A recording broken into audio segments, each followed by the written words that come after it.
मैं आपको अपनी एक रियल सिनेरियो बताता हूँ। मैं फरीदाबाद में सेक्टर 17 में स्कूल है एमबीएन करके, मैं वहां से पढ़ता था। और मैंने आप सभी लोगों को बताया होगा 2009 में आईआईटी का जो टॉपर था वो मेरी क्लास का ही था, नितिन जैन। ठीक है, तो जब क्लास में जब पहली बार ऐसा अगर बच्चा आ जाए तो उसको देखा देखी भी बहुत अच्छे बच्चे हो गए थे, हम लोग भी पढ़ने लग गए थे क्योंकि वो बहुत अच्छी अच्छी चीजें क्लास में बता देता था, करवा देता था, तो पढ़ाई का माहौल क्लास में बन गया था, नो डाउट बन गया। फिर जब स्कूल को लगा, और हमारा स्कूल नो डाउट क्लास में ही बहुत अच्छा पढ़ाता था, मेरे को कोई कोचिंग की जरूरत नहीं पड़ी थी, टू बी वेरी ट्रू। ठीक है, तो स्कूल में ही उन्होंने क्या करा कि एक ऐसी टेस्ट लिया। ठीक है, एक ऐसी टेस्ट लिया जिसमें उन्होंने कहा कि हम बच्चों को सेपरेट आउट करेंगे, टॉप 20 स्टूडेंट्स पूरे स्कूल में। और हमारे स्कूल में सिर्फ 11th 12th में ही आई थिंक 300 400 बच्चे होंगे। ठीक है, टॉप 20 स्टूडेंट। जब वो टेस्ट हुआ, ठीक है, तो अच्छा खासा टेस्ट था। ठीक है, और जब वो टेस्ट हुआ ना बेटा, तो मेरी 21वीं रैंक आई, 21वीं।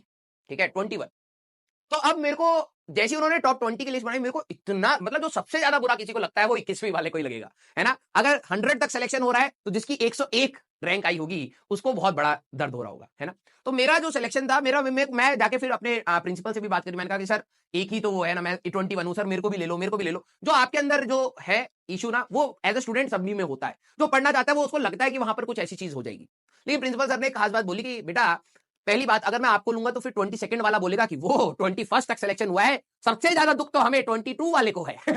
तो उसका दुख का निवारण करने के चक्कर में फिर 23 वाला भी खड़ा हो जाएगा। फिर 23 वाले को अगर हम ले लेंगे तो 24 बोलेगा कि यार 23 तक सिलेक्शन हुआ है, सबसे ज्यादा दुख तो हमें हुआ है। ये कंटिन्यूड रहेगा। फिर दूसरी बात उन्होंने मेरे को बोली कि अगर आपके अंदर ये दुख है तो इसको पढ़ाई में लगाओ। आप 21वीं पे क्यों थे, आप पहले पे क्यों नहीं थे। तो मेरे को भी लगा कि हाँ चलो ठीक बात ये है। मैंने टीचर को बोला, मैंने प्रिंसिपल सर को बोला कि सर हमें भी वैसे ही पढ़ाया जाएगा ना, जैसे कह रहे पढ़ाया आपको वैसे ही जाएगा, पढ़ने वाली बात है। तो फिर उसके बाद से मैंने आपको बताया भी होगा कि मेरा कई सारा टाइम मैंने ऐसी, जैसे आप बकैती करते हैं, समय बर्बाद करते हैं, कई सारे चैप्टर छोड़ देते हैं, ये चीज मैंने भी करी थी। ठीक है, हर स्टूडेंट कर ही देता है कहीं ना कहीं। ठीक है, जब मैंने उसको क्रॉस करा और जब मैं उसमें पढ़ने के लिए बैठा, मैंने कहा यार कि नहीं यार अगले वाले टेस्ट के लिए करेंगे। ठीक है, उसमें मेरी रैंक आप बिलीव नहीं करोगे कितनी आई। मैं खूब पढ़ा। ठीक है, और मेरे को यह था कि मैं प्रिंसिपल सर को ये बताऊंगा कि नहीं यार कि मैं डिजर्व करता था। कितनी रैंक आई, हेयर कट कह रहा है पागल बच्चा।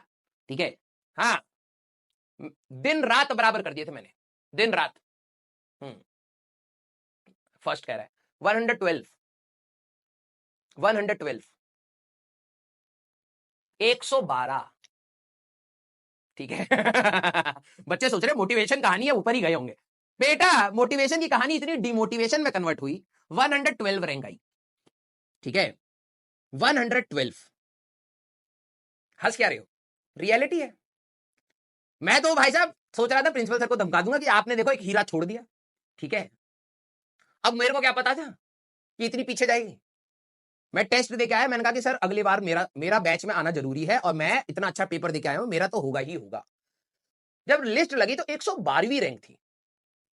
तो प्रिंसिपल सर ने टॉन्ट मारते हुए पता है क्या बोला, कह रहे बेटा 20 के अंदर लाना था, 100 रैंक पीछे चला गया, तो तेरी 12 तो आई है लेकिन 100 के बाद आई है।